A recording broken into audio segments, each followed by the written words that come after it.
été cité comme président de la République du Kivu. Qu'en est-il? Moi, je ne sais pas. Vous savez, les réseaux sociaux, ça permet à... Il y a un grand professeur italien qui disait que ça permet aux idiots de se prendre au sérieux. Et j'en ai la conviction.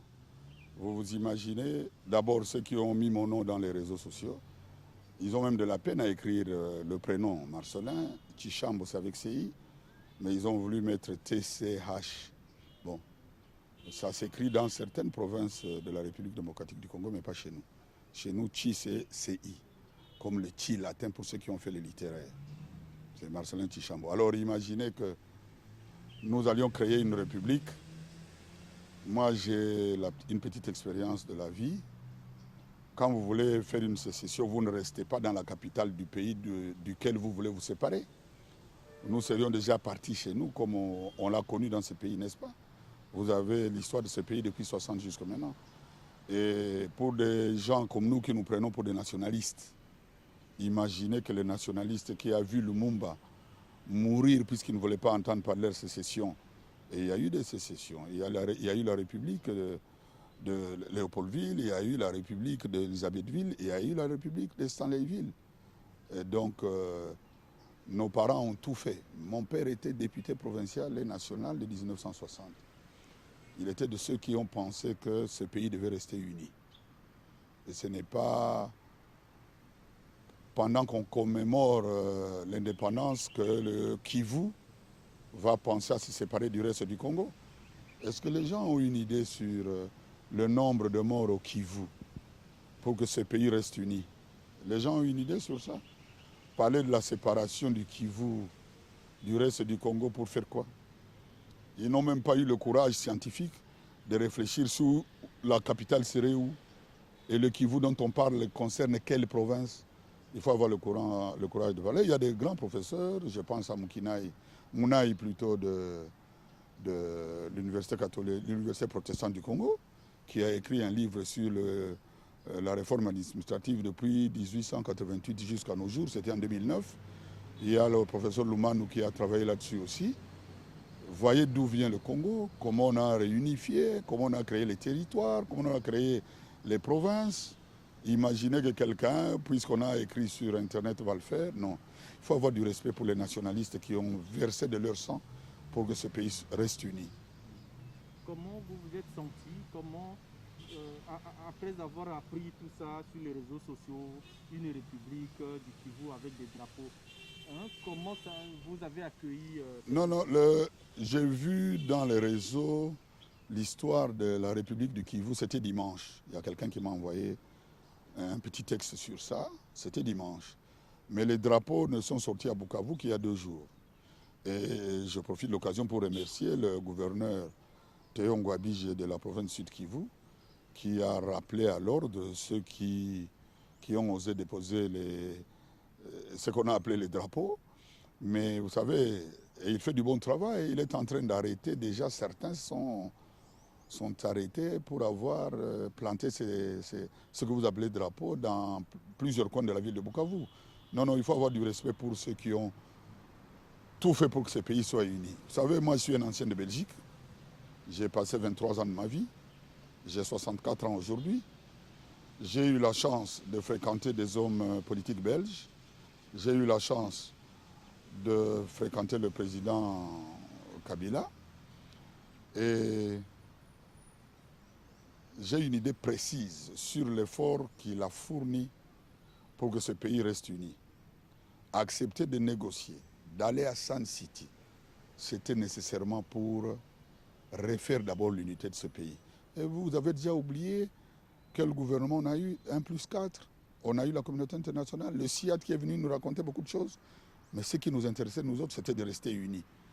Et j'ai eu la chance d'être conseiller politique principal au moment des élections de 2006. Et après, conseiller politique et diplomatique, j'ai une petite idée sur ceux qui veulent démolir ce pays. Mais ils devront nous passer dessus avant de réussir l'opération de démolir ce pays. Les nationalistes sont encore là. Tout le monde se réclame aujourd'hui des nationalistes. Moi, je suis heureux qu'on ait élevé le président Kasavubu à l'ordre de Lumumba et Laurent Désiré Kabila.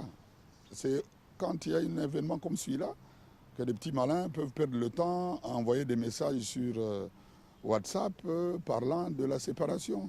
Et on vise les provinces qui ont le plus souffert, puisqu'on a payé cher au Kivu, on a payé cher ce qu'on appelle l'Ituri aujourd'hui, on a payé cher le Haut-Touélé pour que ce pays reste uni.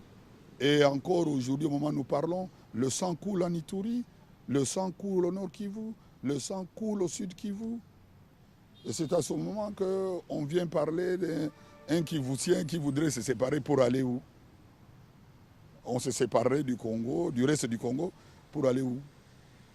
Dans l'océan Atlantique, on déplace les morceaux, on fait comment? Il faut avoir du respect pour ceux qui ont fourni des efforts, et il y en a, et ils sont connus pour que ce pays reste uni. Vous n'avez pas connu le gouvernement d'1+4 ici. On a eu un gouvernement d'1+4 dans ce pays. C'était pourquoi? On a fait revenir tout le monde. Et aujourd'hui, quand vous voyez le gouvernement que nous avons, c'est un gouvernement d'1+4. Il y a peut-être un seul groupe qui n'est pas là, et encore, je suis sûr que le 1+4 est toujours fonctionnel. Vous voulez que je vous cite les ministres, l'ancien de tel groupe, l'ancien de tel groupe, et ils sont aujourd'hui membres du gouvernement. Et donc, l'idée de vouloir séparer, non. Monsieur le journaliste, quand on a préparé la guerre de 98, on dit 98 en France, oui, ça ne s'est pas passé comme ce que nous apprenons dans les réseaux sociaux. Et j'ai même la conviction que celui qui a mis ça dans les réseaux, il n'a aucune idée de ce qui se passe dans son pays. J'ai la conviction. Déjà, s'il ne sait pas écrire mon nom, et puis quand je vois le nom qu'il a mis, c'est merveilleux. Oui, ben, est-ce que ça peut être une inquiétude quand même, le fait qu'on mette des drapeaux comme ça dans une province? Ça peut être une inquiétude, c'est qu'il y a une idée derrière la tête d'une rébellion ou d'un État. Est-ce que ça inquiète parce que vous êtes originaire quand même de là? Oui, je suis originaire de là. Vous savez l'histoire de ce pays, on était encore le Zaïre. Un ami journaliste belge, il vit toujours, de Bruxelles. Je ne donnerai pas son nom encore maintenant. Vous lirez ça dans mes mémoires. C'est lui qui me donne un document, nous sommes en 96, 96, où il y a le plan de la balkanisation du Zaïre. Et ne sachant pas très bien quoi faire de ce document, je le remets à quelqu'un qui était DGA de la GECAMINE à ce moment-là. Il le remet à ceux qui dirigeaient les services de renseignement du Zaïre à l'époque. Et c'est comme ça que vous avez vu le document sur le plan de balkanisation. Les auteurs de tout ça, les acteurs de tout ça vivent encore.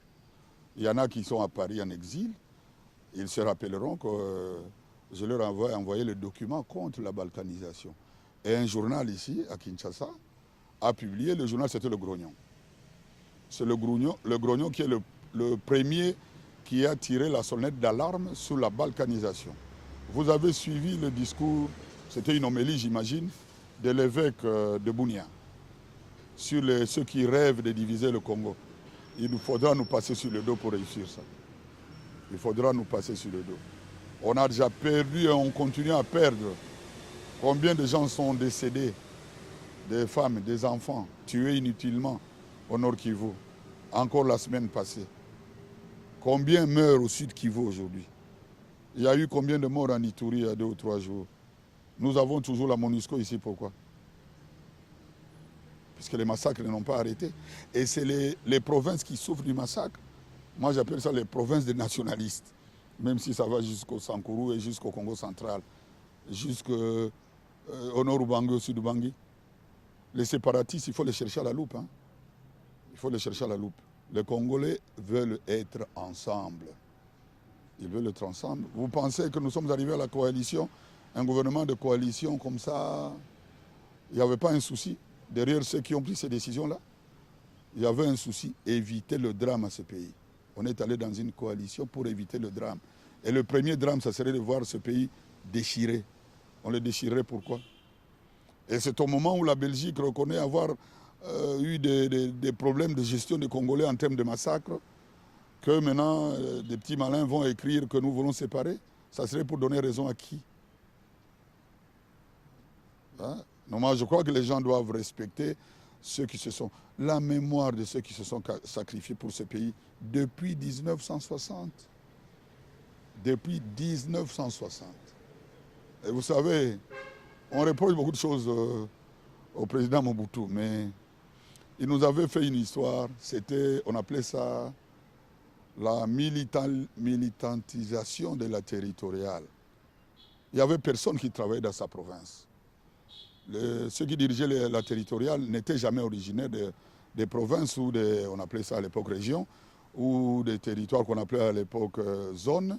Ils n'étaient jamais originaires. Ce sentiment d'appartenir à un même pays a été probablement renforcé à ce moment-là. C'est comme ça que Kondevila Kikanda pouvait se faire élire sans état d'âme. On l'a voté à Goma et il venait du Mayombe. Mon chef coutumier, le Moin Mindatabaye, il a été élu de Bassan-Koussou dans la province de l'Équateur. Tout ça, j'ai comme l'impression que les gens n'aiment pas ceux qui, dans l'histoire du Congo, ceux qui se sont sacrifiés pour que ce Congo reste uni, prendrions la responsabilité de déchirer ce que Dieu a uni. Les hommes ne le sépareront pas. On le dit, non? Et pour passer sur le Congo, il faudra se réveiller autrement. Il y en a beaucoup qui rêvent de ça, mais ce n'est pas encore dans notre camp. Il faut chercher ça ailleurs. C'est moi qui vous remercie.